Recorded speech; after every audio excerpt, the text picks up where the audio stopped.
ଭାରତ ଦୀର୍ଘଦିନ ଧରି ନିରନ୍ତର ବିକାଶ ପାଇଁ ପ୍ରତିଶ୍ରୁତିବଦ୍ଧ ଏବଂ ଜଳବାୟୁ ଲକ୍ଷ୍ୟ ପାଇଁ ବିଶ୍ୱସ୍ତରୀୟ ସ୍ୱୀକୃତି ଅର୍ଜନ କରିଛି। ପ୍ୟାରିସ୍ ଚୁକ୍ତି ଲକ୍ଷ୍ୟକୁ ଅତିକ୍ରମ କରିବା ପରେ ଦେଶ ଏବେ 2047 ସୁଦ୍ଧା ଶକ୍ତି ସ୍ୱାଧୀନତା ହାସଲ କରିବା ଏବଂ 2070 ସୁଦ୍ଧା ଶୂନ୍ୟ ନିର୍ଗମନରେ ପହଞ୍ଚିବା ଉପରେ ଧ୍ୟାନ ଦେଉଛି। ଏହି ଦୃଷ୍ଟିକୋଣର ଏକ ଗୁରୁତ୍ୱପୂର୍ଣ୍ଣ ଉପାଦାନ ହେଉଛି ଗ୍ରୀନ୍ ହାଇଡ୍ରୋଜେନ୍, ଏକ ଅଭିନବ ସ୍ୱଚ୍ଛ ଶକ୍ତି ସମାଧାନ ଯାହା ଭାରତର ଶକ୍ତି କ୍ଷେତ୍ରରେ ବୈପ୍ଳବିକ ପରିବର୍ତ୍ତନ ଆଣିବା ଏବଂ ଏହାକୁ ଅକ୍ଷୟ ଶକ୍ତି ଉତ୍ପାଦନରେ ଏକ ବିଶ୍ୱସ୍ତରୀୟ ନେତୃତ୍ୱ ଭାବରେ ଅବସ୍ଥାପିତ କରିବାର କ୍ଷମତା ରଖିଛି। ବିଶ୍ୱରେ ଦ୍ରୁତଗତିରେ ବୃଦ୍ଧି ପାଉଥିବା ଅକ୍ଷୟ ଶକ୍ତି କ୍ଷେତ୍ର ମଧ୍ୟରୁ ଅନ୍ୟତମ ଭାରତର ପ୍ରଚୁର ଅକ୍ଷୟ ଶକ୍ତି ସମ୍ବଳ ହାଇଡ୍ରୋଜେନ୍ ଯୋଗାଣ ପାଇଁ ଏକ ଅନନ୍ୟ ସୁଯୋଗ ପ୍ରଦାନ କରୁଛି। ଜାତୀୟ ସବୁଜ ହାଇଡ୍ରୋଜେନ୍ ମିଶନ ହେଉଛି ଏକ ବ୍ୟାପକ ପଦକ୍ଷେପ ଯାହା ଭାରତର ଏକ ଶକ୍ତିଶାଳୀ ସବୁଜ ହାଇଡ୍ରୋଜେନ୍ ଇକୋସିଷ୍ଟମ୍ ନିର୍ମାଣ କରିବା ପାଇଁ ଡିଜାଇନ୍ କରାଯାଇଛି, ଯାହା ଉଦୀୟମାନ କ୍ଷେତ୍ରରେ ସୁଯୋଗ ଏବଂ ଆହ୍ୱାନର ମୁକାବିଲା କରିବ। ଜଳବାୟୁ ପରିବର୍ତ୍ତନର ମୁକାବିଲା, ଶକ୍ତି ନିରାପତ୍ତା ସୁନିଶ୍ଚିତ କରିବା ଏବଂ ଅର୍ଥନୈତିକ ଅଭିବୃଦ୍ଧିକୁ ପ୍ରୋତ୍ସାହିତ କରିବା ପାଇଁ ଦେଶଗୁଡ଼ିକ କାର୍ଯ୍ୟ କରୁଥିବାରୁ ସ୍ୱଚ୍ଛ ଶକ୍ତି ପ୍ରତି ବିଶ୍ୱବ୍ୟାପୀ ପରିବର୍ତ୍ତନ ଦ୍ରୁତଗତିରେ ବୃଦ୍ଧି ପାଉଛି।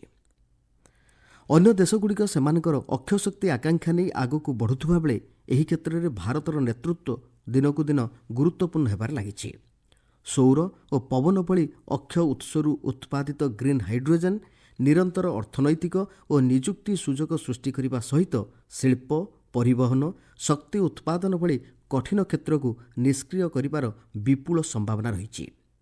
ଜାତୀୟ ସବୁଜ ହାଇଡ୍ରୋଜେନ୍ ମିଶନ ମାଧ୍ୟମରେ ଭାରତ କେବଳ ବିଶ୍ୱସ୍ଥାୟିତାରେ ଯୋଗଦାନ କରେ ନାହିଁ, ବରଂ ଏକ ସ୍ୱଚ୍ଛ, ସବୁଜ ଏବଂ ଅଧିକ ଶକ୍ତି ସୁରକ୍ଷିତ ଭବିଷ୍ୟତ ପାଇଁ ମାର୍ଗ ପ୍ରଶସ୍ତ କରେ।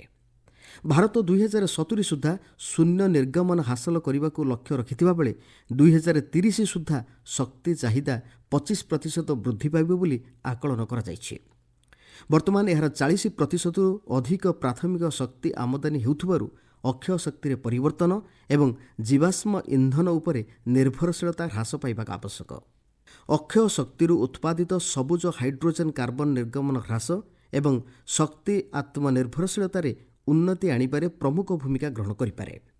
ଏହା ପେଟ୍ରୋଲିୟମ ବିଶୋଧନ, ଇସ୍ପାତ ଉତ୍ପାଦନ ଏବଂ ସାର ଭଳି ଶିଳ୍ପରେ ଜୀବାଶ୍ମ ଇନ୍ଧନର ସ୍ଥାନ ନେଇପାରିବ ଏବଂ ଅଟୋମୋବାଇଲ୍ ଓ ଜାହାଜ ସମେତ ହାଇଡ୍ରୋଜେନ୍ ଇନ୍ଧନଯୁକ୍ତ ଦୀର୍ଘ ଦୂରତା ପରିବହନରେ ବ୍ୟବହୃତ ହୋଇପାରିବ। ଏହା ବ୍ୟତୀତ ଏହା ଦୁର୍ଗମ ଅଞ୍ଚଳରେ ଶକ୍ତି ଆବଶ୍ୟକତା ପୂରଣ କରିବାରେ କ୍ଷମତା ରଖିଛି। ଗବେଷଣା ଓ ବିକାଶ, ଉତ୍ପାଦନ ଏବଂ ଭିତ୍ତିଭୂମି ବିକାଶ ପାଇଁ ସରକାରୀ ପାଣ୍ଠି ଏବଂ ନୀତି ସହାୟତା ବ୍ୟବହାର କରି ବିଶ୍ୱର ଦେଶଗୁଡ଼ିକ ସବୁଜ ହାଇଡ୍ରୋଜେନ୍ ଉତ୍ପାଦନ ବୃଦ୍ଧି କରିଛନ୍ତି।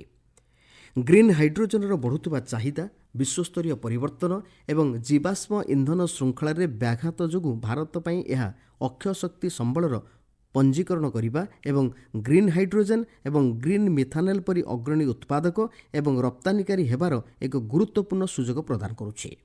ବିପୁଳ ଖର୍ଚ୍ଚ ଏବଂ ସମନ୍ୱିତ ମାନଦଣ୍ଡର ଅଭାବ ଭଳି ଆହ୍ୱାନ ସତ୍ତ୍ୱେ ବୈଷୟିକ ଉନ୍ନତି ଏବଂ ଅକ୍ଷୟ ଶକ୍ତି ଏବଂ ଇଲେକ୍ଟ୍ରୋଲାଇଜର ହ୍ରାସ ଖର୍ଚ୍ଚ ସୂଚାଉଛି ଯେ ଗ୍ରୀନ୍ ହାଇଡ୍ରୋଜେନ୍ ଖୁବ୍ ଶୀଘ୍ର ବିଭିନ୍ନ କ୍ଷେତ୍ରରେ ମୂଲ୍ୟ ପ୍ରତିଯୋଗିତାମୂଳକ ହେବ।